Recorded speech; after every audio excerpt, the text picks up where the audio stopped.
जय गुरु जी, शुक्राना गुरु जी। संगत जी, मैं गुरु जी का शुक्राना सत्संग लेकर आई हूँ, लेकिन जैसे कि आपको पता ही है कि शुक्राना करने से पहले गुरु जी का मंत्र जाप किया जाता है, तो मैं गुरु जी का मंत्र जाप करना चाहूँगी। ओम नमः शिवाय, शिव जी सदा सहाय। ओम नमः शिवाय, मेरे गुरु जी सदा सहाय।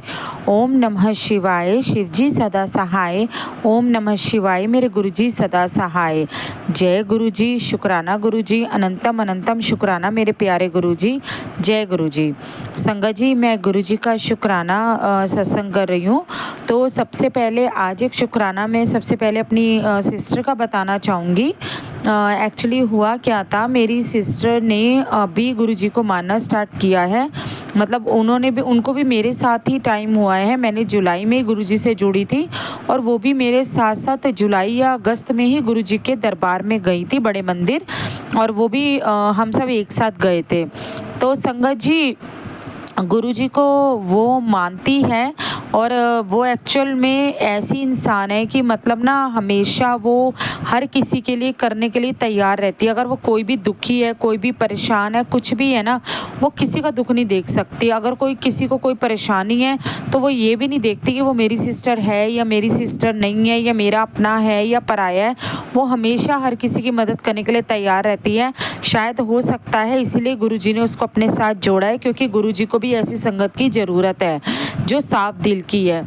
और मैंने देखा है कि गुरु जी उन लोगों को ही अपने साथ जोड़ते हैं, जितना कि मैंने फील करा है कि जो इंसानों का दिल साफ है, जो झूठ फरेब में रहते हैं और जो हमें पता है वो अपना झूठ फरेब छोड़ेंगे ही नहीं, तो और वो ऐसे ही है, उनका स्वभाव ऐसा ही है। तो मुझे नहीं लगता कि गुरु जी शायद उनको अभी तक जोड़ पाए हैं, क्योंकि गुरु जी को भी पता है कि वो लोग नहीं सुधर सकते। बाकी तो ये मेरी थॉट था, बाकी तो देखो मैं इस चीज़ में कंफर्म नहीं हूँ, बट हाँ मेरी थिंकिंग ये चीज़ कहती है। तो वो मेरी सिस्टर को गुरु जी ने अपने साथ जोड़ा है, अपनी संगत बनाया है। तो मेरी सिस्टर के पास संगत जी मैसेज आया था, और वो मैसेज ये था कि तेरे पति के साथ कुछ गलत होने वाला है और पुलिस से रिलेटेड कोई काम होगा। मतलब कुछ समथिंग ऐसा ही मैसेज था, उसने मुझे बताया था, बट मैं थोड़ा सा भूल गई हूँ। तो उसके साथ कुछ ऐसा ही मैसेज आया उसके पास। तो संगत जी हुआ क्या, उसके हस्बैंड ऑफिस से आ रहे थे, और जैसे ही वो ऑफिस से आ रहे थे तो उन्होंने बस ले ली घर जाने के लिए। तो वो बस में बैठे थे, उनका किसी ने पर्स का मतलब जेब काट ली और पर्स निकाल लिया, और पर्स में उनके डॉक्यूमेंट्स वगैरह, पैसे, सब कुछ था और ओरिजिनल डॉक्यूमेंट्स थे। तो वो उनको क्या हुआ, वो पुलिस स्टेशन चले गए, उन्होंने रिपोर्ट लिखवाई और उन्होंने बताया कि मेरे साथ ऐसे ऐसे हुआ है, किसी ने मेरा पर्स ले लिया है और मेरे सारे डॉक्यूमेंट्स थे वो उस पर्स में चले गए।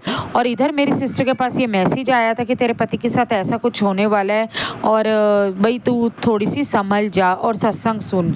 तो संगत जी, मतलब मेरा कहने का मतलब ये था कि गुरुजी ने पहले ही मेरी सिस्टर को ये चीज़ें उसमें बता दी थी, बट उसने उसको सीरियस नहीं लिया, क्योंकि कहते हैं ना गुरुजी के हमारे पास जो मैसेज आते हैं वो ऐसे ही नहीं आते, कहीं ना कहीं हमारा उससे कोई रिलेशन होता है और वही मैसेज उस इंसान के पास आता है जो कहीं ना कहीं उन चीज़ों से कनेक्ट होता है। मतलब जैसे ब्लैक मैजिक के आ रहे हैं तो किसी के ऊपर हुआ है, किसी के ऊपर कोई कर रहा है या इन फ्यूचर कोई करने वाला है, तो वो गुरुजी पहले ही दिखा देते हैं।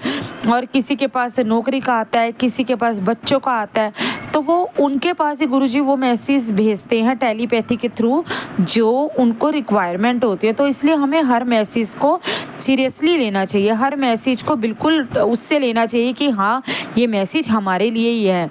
क्योंकि अगर बीमारी का आता है या किसी चीज़ का आता है ना, तो हम लोग सोचते हैं गुरुजी ने हमें ये मैसेज दिखा दिया बीमारी का, तो गुरुजी आपने क्या कर दिया, हम डरने लग जाते हैं।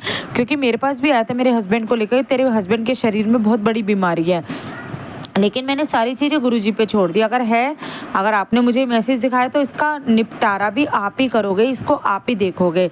बाकी मैंने एक चीज़ सुनी थी कि जितने आप सत्संग सुनोगे आपके कष्ट कटते जाएंगे। तो जितना मेरे से पॉसिबल हो पाता है, जितना गुरुजी करवाते हैं उतने मैं अपनी तरफ से सत्संग सुनती हूँ। बाकी मेरे 2 बच्चे हैं और दोनों ही छोटे हैं, तो उस अकॉर्डिंग मेरे को टाइम नहीं मिल पाता। लेकिन हाँ, अपनी तरफ से फिर भी मैं बहुत कोशिश करती हूँ कि जब मेरे पास फ्री टाइम होता है मैं सत्संग लगा लेती हूँ। और कभी कभी कभी ऐसा होता है कि सत्संग बीच में छूट भी जाते हैं। ऐसा नहीं है कि मैं बिल्कुल ही प्रॉपर सुनती हूँ, नहीं छूटते, क्योंकि वो 42 मिनट्स के होते हैं, 30 मिनट्स के होते हैं, 28 मिनट्स के होते हैं, जो कहीं ना कहीं मेरे से मैं आधे आधे करके सुनती हूँ, क्योंकि मैं यही सोचती हूँ गुरुजी आप सब जानते हो कि मेरे बच्चे छोटे हैं, मैं एकदम से इतने बड़े मैसेज नहीं सत्संग नहीं सुन सकती।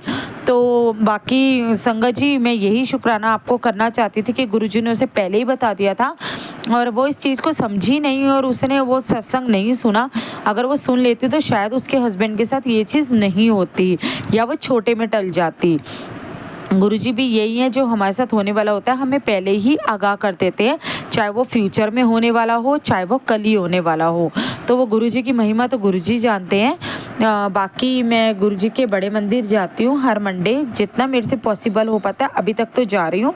बाकी आज संडे है, 15 सितंबर है और कल मंडे है, तो शायद से हो सकता है कल मैं गुरुजी के बड़े मंदिर नहीं जा पाऊँगी। उसके लिए गुरुजी मैं आपसे माफ़ी मांगती हूँ।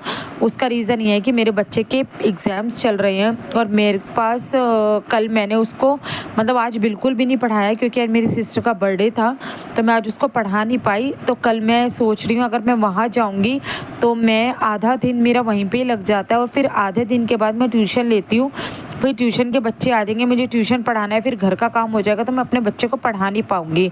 तो गुरुजी मुझे क्षमा करना, शायद हो सकता है मैं ना आऊँ, बाकी फिर भी मेरे दिमाग का नहीं पता, सुबह अगर आपने पलट दिया और बुला लिया तो मुझे आना ही पड़ेगा।